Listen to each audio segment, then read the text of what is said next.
What's up, duelists? Evan from Upstate New York Yugioh here, coming at you with another pre-YCS Providence video.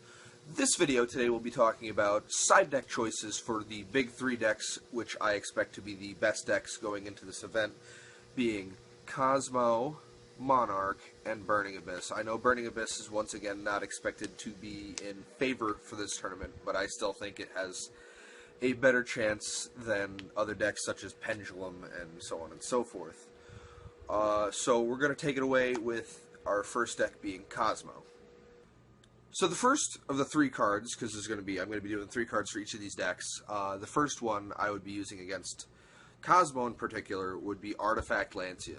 This card in particular against the Fire King KOZMO build is really, really good, especially let's say you draw at turn 1 and they activate their Fire King Island to destroy a ship in their hand to search out one of the Fire King cards, and you chain Lancia, and your opponent just about has to end their turn, maybe setting a card. That's really all they'll be able to do, unless I guess unless they have Tin Can in hand already, at which point they're the best Yu-Gi-Oh player I've ever met.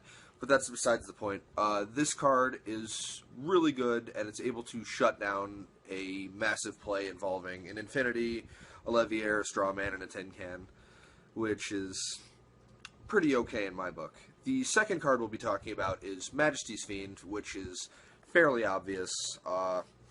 This card is it's been in side decks and main decks and so on and so forth. The essential idea is to lock your opponent out of the game, making it so they can't activate effects.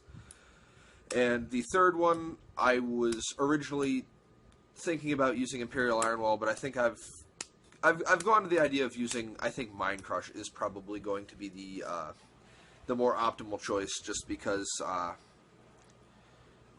if they search out like something like a Dark Destroyer and then they activate their Pilot's effect to summon it, and then you chain the Mind Crush and get rid of their Dark Destroyer, they're forced to either not summon at all and reveal their hand, or summon something they obviously don't want to summon, which is pretty alright in my book. So moving on to the second deck we have in mind is Monarch. Once again, I think the first two choices are going to be fairly obvious, but the third one is going to be something that people don't really think of all that often. The first one I'm going to have to go ahead and say is Magic Deflector from Abyss Rising, because that is just really strong if you just flip that up on your opponent after they're trying to resolve some of their stronger power magic effects. Magic Deflector is really good. They essentially rely on using their spells and traps to win the game. And if you can just shut off their play right there, you're in a pretty good position. The second card we'll be talking about is fairly obvious. It is Massive Restrict. It's really good against Monarchs, obviously, when you try to make your opponent not be able to play the game when they can't Tribute Summon.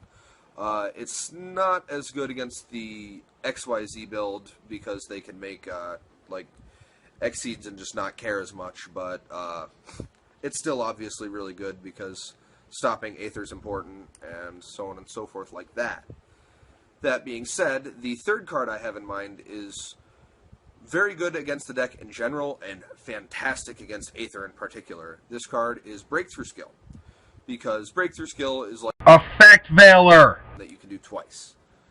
So you activate it, you target your opponent's monster, it can't activate its effect, and you can banish it from the grave another turn. It has to be specifically on your turn, but you banish it from grave and negate an opponent's monster's effect on field. So, not only can you stop a Monarch's effect, when your opponent tries to Tribute Summon Aether on your turn, after the Tribute Summon resolves and tries to activate its effect to Foolish the 2 Monarch spell traps to summon another Monarch, you can banish your Breakthrough Skill from the grave and negate its effect, which is a really good way to stop their engine from flowing, which really is me gusta, if you will. So for our third deck, Burning Abyss, I actually went and I picked a hand trap for every choice of my three cards I would use against this deck. Obviously, there are better ones.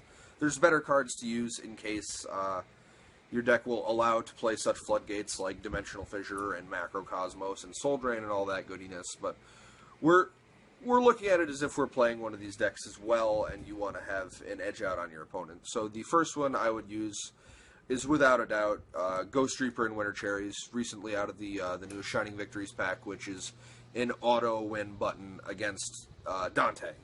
So you discard this guy, and then as long as your opponent controls 2 more monsters than you discard him. You reveal a monster from your extra deck, and then you banish all copies in your opponent's thing. So all their Dantes go, and then they can't really play the game, which is fantastic. The second card I would use is pretty obvious. I would say Maxi, just because you'll either be gaining lots of advantage or stopping your opponent dead in their tracks. It's a matter of if they're going to go for game or if they want to haul off and wait for their opportunity. The third card I would use is Flying Sea, which you summon it to your opponent's field, and then all their Burning Abyss guys will just blow up, and then they can't exceed at all, which is sweet. That's all the time we have for today. If you liked this video, which, I wouldn't doubt if you didn't, because, I'm in it, be sure to give it a like, a comment, and a subscription to our page. You hop over to our Facebook page. Every 100 likes we have, we're giving free giveaways and stuff like that. Thanks for watching, guys. Bye.